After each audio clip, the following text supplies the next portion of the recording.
It is important at this point in Matthew's narrative to understand the reason for parables. And parables have been defined in various different ways. When I was growing up, it was commonly said a parable is an earthly story with a heavenly meaning.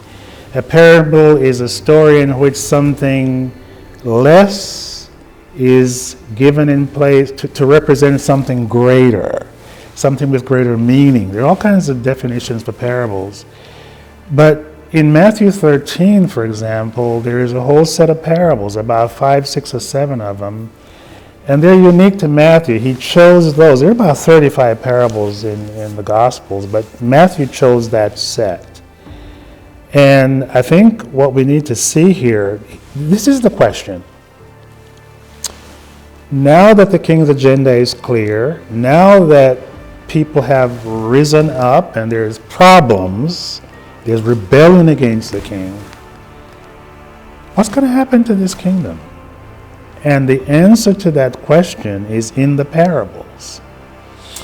Jesus can't come out and just say everything because the religious authorities, they have the rule, they have the right to, lock him up. And so he has to be careful. And because he has an agenda, because he has a timetable he's following, there are certain things he will not reveal before the time because he is going to remain in control to the very end.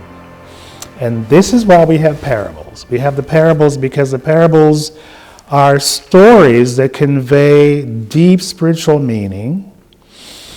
And the disciples ask him, why are you talking to the people in parables? And he says, because it is given to you to understand the mysteries of the kingdom. So the parables convey the mysterious nature of Christ's kingdom.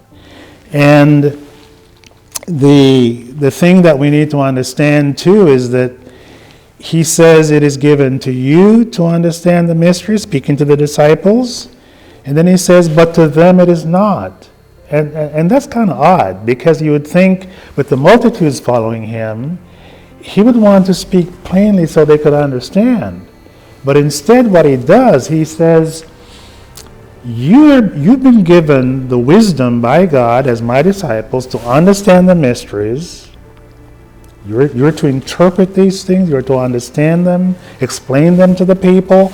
But I've hidden it from the multitudes not because I want to keep it from them, but to pique their curiosity, to make them want to know, to attract them, to search the scriptures, because in them you think you have eternal life. And so the parables become very, very important going forward, because this is how he explains what most people to this day still do not understand about the nature of Christ's kingdom.